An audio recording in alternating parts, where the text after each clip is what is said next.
Hello, friends. Welcome to Nirmal Bang. I'm Piyush Jain, and today we are going to be focusing on the markets, within the markets, economy. We actually are discussing about economy primarily because we have of late seen some cool off in the markets, a lot of macro data points, but also a lot of macro events which have been unfolding in Middle East. We have been seeing what has been happening in Russia, Ukraine. We have been also a witness. To the volatile movements in the energy prices. Of late, we have again seen a revival in terms of strength of energy prices. Some correction, or I would say depreciation, in Indian rupee versus dollar over the last couple of months has been seen. So now, where we are right now, entering into the second half, or already entered in the second half, the new inflation numbers are showing some cool off. But what is important for the stock market now is that how perhaps the second half going to look like, and that is going to cast a direct impact on the earnings. So let's try and understand about the economy here. And for that, let me now welcome our expert on the show, Mr. Madan Sabnavis, the chief economist from Bank of Baroda. Madan sir, as always, welcome to the show. Thanks a lot, Piyush. So, sir, straight away, let's talk about CPI. Latest numbers indicating core inflation below 5%, retail inflation. We also saw double-digit decline in the vegetable prices, monsoon impact last time in July, August. Now some cool off. Energy prices, some impact there, but largely government doesn't want to change the pump prices. So perhaps we are not feeling the heat here. But overall, how do you see the trend in the CPI? So, if you look at the trends in CPI, I would tend to believe that we will remain in this region of 5.5% for the rest of the year. What you mentioned in terms of core inflation, I think that will remain at lower levels, maybe less than 5% for the remaining 6 months. But within this category of core inflation, there are certain components we have seen, like services, for example, if you're looking at education, health. These are things which have been showing higher tendencies, and the reason is because of the revision in prices which has taken place, something which was held back in 21, maybe partly in 22. So I think that is going to sort of continue. I think the fact that global commodity prices, barring crude oil and products related to crude oil, remain benign, which means that my overall input costs would also tend to be under control, which means that core inflation for manufactured goods will remain fairly benign for the rest of the year. The concern, of course, will be on food prices because while the monsoon definitely has been deficient on the whole, but we have seen that output of certain crops like pulses in particular, and maybe to a certain extent also groundnut and sugarcane, there could be shortfalls in terms of production. So we still need to get the first advance estimates from the government. But they normally tend to overstate the situation. If you just look at market news from the market, I think the picture we get is that there's going to be pressure in terms of food prices all over again. May not be in terms of horticulture products like vegetables, which we saw earlier, but definitely in terms of pulses, as well as dairy products and spices. Things could continue to remain at an elevated level. So I think that's the concern. And one last thing about the monsoon, while it has been deficient, that may not really matter, but I think the reservoir levels are much lower than what they were earlier than last year, which really means that the water available for irrigation for the rabi crop is something which could come under pressure. In the north, for example, the wheat growing areas still have access to river water for irrigation, so there may be less of challenges there. But definitely, if I'm talking in terms of, say, pulses, chana, which is a major pulse, as well as oilseeds, mustard, which are grown more in the central and western part of northwestern part of India, there could be certain challenges on there. So we need to wait to see how that happens, how that progresses. But I would say food inflation would continue to remain the problem area for us. And this number of 5% which we got last time, I think the base effect was very, very significant. That kind of a comfort may not be provided to the same extent in the next few months. I think pulses has come out as a chief concern while I was listening to your answer. And I wanted to ask you this question that energy you just talked about, perhaps the government control prices may actually keep the sort of calm there. But pulses, of late we have seen the imports actually have increased a lot in pulses. Suppose if actually government is able to manage the pulses stock through imports, thereby actually still check some pulses inflation there, or maybe able to check there. Apart from that, the real pertinent point here is which you were highlighting. perhaps is the reservoir water level, will you be concerned about the Rabi output? And also, No, I think secondly, will that be something which can really create some economic output impact? yeah. So see, the thing on pulses which you're talking of, I think the steps taken to import pulses is a very good one by the government. But this time, what we have seen is that even the pulses are not really coming in any cheaper. So of course they're lower than what the domestic prices are, but I think the exporting countries have already jacked up the prices because pulses is a very rare commodity where India is the largest producer as well as consumer. So the moment there's a shortfall in India, there's a tendency for prices to increase in other countries too. So what we're seeing happening from Africa, maybe from Australia, Burma, in the coming months, these are the countries which actually supply pulses to India. The pulses would be coming in, so their physical availability may not be an issue, but definitely in terms of prices, it may not be cooling off prices that significantly. The second part, in terms of the reservoir levels, is Rabi harvest will definitely, Rabi prospects definitely come under pressure. And it's not just Rabi prospects, but also the fact that if the water levels are lower, it also affects the overall cost of, I mean, the output as well as the cost of things like fodder. So that's why I'm saying when dairy product prices, which are already high, could continue to go up further, it's essentially a case of saying that in case the price of animal feed goes up, which is something which normally happens when your water levels are not Yes. normal, that could be a pressure point for us. And then actually we go toward the summer season, so definitely that actually remains a big risk there. So having actually then seen that, what perhaps you think RBI actually would be thinking around, the RBI committee would be thinking around from the perspective of maintaining the stance on the rate hike, like keeping the rates where they are, or you think there is still an upside risk there? No, absolutely. I think the RBI will definitely hold on to the repo rates as well as the stance for the rest of the financial year.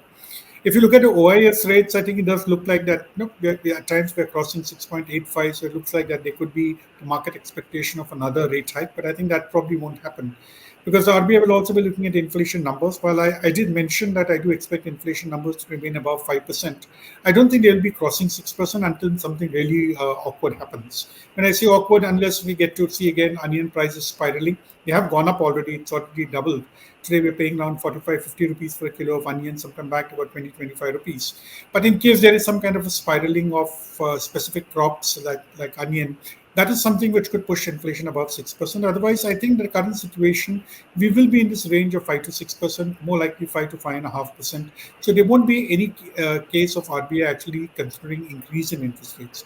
But going by the commentaries made by the RBI subsequent to the policies and various seminars, or you see the MPC meeting, the minutes of the MPC meeting, I think the sense one gets is that the RBI won't be averse to increasing the repo rate in case it's required.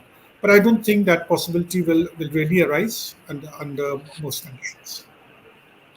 Right, and from the perspective of how you're looking at the industrial production, the manufacturing output numbers, because I was looking at the other taxation GST numbers, which anyways have been painting a good picture over the last couple of months. But looks like the production numbers are also actually showing some resilience there. See, the production numbers for non-consumer goods have performed better. So I think anything related to infrastructure has been doing better than the consumer goods. Consumer goods showed fairly good numbers for the month of August. So I think we'll have to just wait for a little while to see how things turn out in the next couple of months. Because we've had a case of high inflation, which could have come in the way of overall demand. Second, the pent-up demand phenomenon which we saw in 2021 and 22 for manufactured goods, that is something which could have gotten exhausted. So I think these are the two factors or concerns one could be having in terms of this overall festival demand. And I think even the commentary given by some of the consumer goods companies which have come up with their results last week, they also indicated about the rural demand, hoping that the rural demand revives in the festival season. So I think these are all the factors one has in mind. As of now, if we look at again the results of companies, and it's of course not too many companies have brought out the results, but it's a replication of what we saw in the first quarter. Good increase in profits. However, top line growth has been very, very modest. And I would tend to think that will continue to be under stress in the second quarter also. So really, we're talking of the third quarter where there is a revival in demand, when people have the spending power, where the people actually come out and spend more money. See, RBI study on financial savings showed that people were saving less last year, of course, that is 2022-23. Now, in this kind of a situation, will people really start spending in a big way? I think that's a big question mark. which we made to. And we get different kinds of news from different associations on different constituencies. Some say that things are going to revive. Some say we need to be cautious. So I think we'll have to wait and see. Finally, if people actually go around spending money, which will provide a clue to what's going to happen in the second half. But sir, are you seeing that strength of demand in the rural markets? Because at one point of time, we actually are talking about possible sort of shortage of pulses output, or from that perspective, we had also seen some mild weakness over the last 2 3 months in the rural economy. How much strength you are seeing there? See, in terms of rural economy, I think imports will actually take care of the inflation factor and the supply factor, but that will not going to increase your rural demand. So we need to see what agricultural output on the whole is. Now, while our own estimate here at Bank of Baroda, we think there will be a marginal increase in production of rice. I've come across two independent agencies which actually are talking of lower production of rice this year. Now, if we're talking a lower production of rice, maybe a little lower production of maize, which is the major kharif crop among coarse cereals, we're talking of pulses production being down, groundnut being down. So we've been just about on par with last year. There is a possibility of overall farmer income actually remaining stagnant, if not coming down. I think that's where the issue is that if my overall kharif output is not up to the mark, there will definitely be a case of the farmers' income being affected, which could affect your total demand. And this automatically has a spillover effect into the non-agricultural rural economy. Because if you look at agriculture, it probably has a share of around 40 to 50% of the economy. The rest would be services largely. But there's always a spillover effect which comes there because these are not the sophisticated services which we see in the urban area, like financial services, transportation. It's more of the secondary nature. So that's why I think that rural demand is something which we'll have to see whether it really fares. And going by the RBI indicators, where they look at tractors, they look at two-wheelers, I think the picture doesn't look to be that encouraging until September, but we'll have to see whether it changes over from October onwards. So then, between staples and discretionary, will that imply if actually we are talking about perhaps not a strong demand, but maybe we'll have to assess? Does it imply now the stance is more towards staples? Staples perhaps will still find their own demand, whether it's urban or rural, and discretionary perhaps is where actually we should really wait and watch. Will that be something a right conclusion? Yeah, absolutely right. I think that's the right conclusion to draw. It's going to be the discretionary demand. And rural, we need to be cautious, just see, wait and watch and see what really happens. Urban demand, also, what we have seen is that whichever, I mean, the higher income groups are spending well, whether it's vehicles, whether it's other FMCG goods. I think there is good demand which is coming there. So called premiumization, premiumized products are the ones which are doing very well. But if you're talking of the Aam Janta, the common man going around and spending, even in the urban areas, I think that is something which we'll have to wait and watch as to how it really plays out. My only concern is, as I mentioned earlier, the cumulative inflation which we have had over the years is something which has dented a real income. And the second part is, of course, in terms of the pent-up demand. So whatever the so-called revenge spending which we saw in 21 and 22 may no longer be the factor which is pushing forward demand in this particular year. So that's what we have to wait and see as to which of these theories really work out. Yeah, actually, we also heard like sometime back the revenge consumption, the terms coined after the COVID. But yes, moving on from there, any concern which you have on the gold price related inflation, or because of late again we have seen due to all the macro events, is that something where there is any concern on the currency? Because we have seen RBI allowing gradual depreciation in the rupee. Is that something which is a concern? No, not really. I think the rupee has been managed very well by the RBI. I say managed because there has been always timely intervention to make sure that the rupee doesn't appreciate or depreciate too fast. Now, the reason I say timely intervention, it's because of the fact that one of the factors or the major factor which has been driving the Indian rupee, not just the Indian rupee, I would say all the currencies, has been what's happening to the dollar. But the dollar has been strengthening like mad. Like we remember in 2022, we went close to the euro level at parity level. That's where the dollar euro became 1:1. Today we're talking 1.05. We had gone up to 1.0809, back to 1.05. So as long as the Federal Reserve keeps signaling that there could be further rate hikes happening. I think that is what is actually keeping the dollar stronger. Now, when the gets stronger, I think it's an extraneous factor over which nobody has any control. All currencies tend to weaken. Now, whatever our analysis shows, we do it on a fortnightly basis, look at around 15, 20 currencies and see how other currencies are faring and how the rupee is faring. We've realized we're always at the median level or just above the median level, which means that the RBI ensures that the rupee continues to fall so that we don't lose the so-called export competitive advantage to the extent that it's there for certain products. On the other hand, you're making sure it doesn't depreciate fast so that it leads to panic in the market. Because we've seen in the forex market, if you don't do anything, people think that the RBI, the market will see that the RBI is happy with the depreciation or wants more depreciation. Automatically, we'll see the demand supply forces pulling along to make sure that the rupee actually depreciates. So I think that's why I'd say that it's been a very guarded intervention by the RBI in a very, very subtle manner to ensure that things are stable. In fact, I think the 5 billion swap, which has to be repaid today, which I suppose is due and it's going to be repaid, it hasn't really had any effect on the currency market. I think that's a major strength because we still look at the rupee. I think I saw it 10 minutes back, 83, 18, 19. So one could have thought that there could have been pressure, but I think banks have purchased these dollars in order to repay the RBI, which also means that there would be a certain amount of liquidity entering the system. My one very important and interesting question, I think, for us and I think our viewers, and will that be that you have seen many cycles of elections, many cycles of economy. So let me borrow that historical intelligence of yours. We are now actually entering into second half, which is going to be led by a lot of election rhetoric. The general elections will be around the corner, April, March, April, May, whenever it actually happens. But before that, usually a lot of spending happens. So, what is the history telling you, and what you are incorporating in your own second half expectations? That perhaps what could really imply for economy or sectors? What would be that? So there are two aspects to this, Piyush. One is that the announcements which are made by different parties.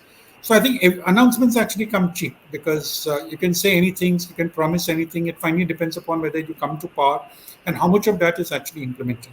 So what we have seen in the past also is that lots of promises are made. There's lots of umbrage which is expressed by the economists and analysts and critics saying that how can anybody be promising such things? But at the end of the day, I've seen that there's a lot of discipline when it comes in terms of the fiscal numbers for both the states as well as the center. States, of course, because it has been imposed by the FRBM laws. Because if I have a fiscal deficit of 3.5, 3.75, I cannot violate it how much ever I want to. Central government has the power to go beyond whatever they have targeted, but then we have seen that this particular government has generally stuck to the storyline. They have not really compromised on the fiscal deficit. That's one part. That's the good part of the story. But the second part is in terms of the quality of expenditure. So that's something which I think the states, as well as the center, at certain points of time, they can play around with, where you actually cut down on certain expenditures, discretionary expenditures, which will mean basically capex, and then you spend it more on a certain welfare scheme, something which appeals to the electorate. That is something which happens every time you have elections, and there's no reason why it shouldn't happen this time too.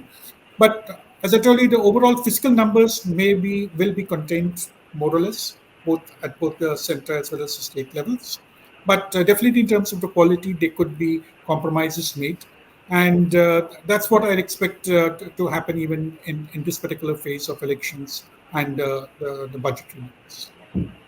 But still, sir, I would like to ask you: have you seen in the past where durable consumption has gone up or staple has gone up? Is there any particular tangible impact which was seen last time?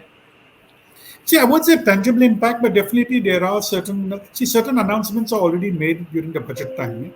And they would always be appealing to the farmer, to the poorer sections of society. We're looking at center, it'll be the Nirega program, the PM Kisan scheme, for example, which was there, or the free food But scheme that is but sir, the money comes later after when the government gets formed, right? So largely it is only rhetoric, or you actually see some tangible sort of No, influence. no. When I'm saying rhetoric is something where at the time of the budget you already make certain provisions, knowing very well that this budget. So if you're talking of the center, when the budget is announced for next year, there could be an interesting scheme coming out for the public.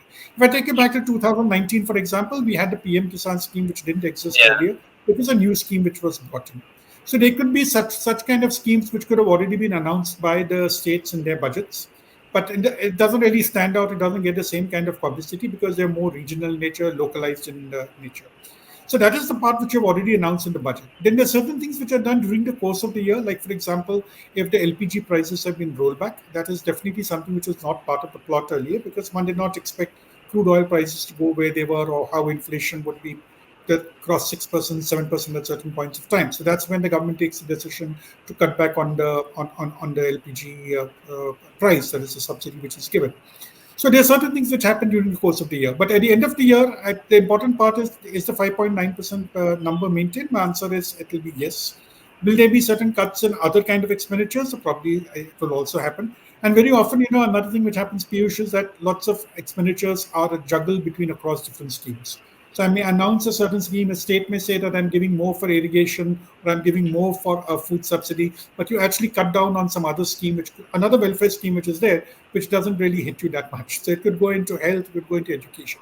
I've seen that several states have actually done such kind of rejuggling of numbers, so that overall it looks okay. You get a feeling that that government is spending more on a subsidy for you, but it's actually been taken. Another part of the subsidy actually goes off. Another welfare scheme is actually compromised, or it could be a capex which could be compromised. But I think in the last few years we have seen it's normally the capex which has been compromised, and I would think that will be the easier one for governments to do. Well, that's how actually we sum up this conversation. For now, economy is looking all good on the numbers, but the concern remains on the food inflation. Pulses inflation is what again Madan sir has highlighted. And we are actually also entering into a phase where it's the second half, we move towards general elections, and perhaps that is, I think, we all actually are going to watch very closely. Madan sir, as always, thanks a lot for coming on the show, giving us all the insights on the current economic data and how we should be looking towards perhaps the coming times. Yeah, thanks a lot, Piyush, for inviting me. And dear viewers, with that, we wrap up this conversation. Hope you enjoyed it. Subscribe to our YouTube channel and click on the bell icon to never miss an update from Nirmal Bang.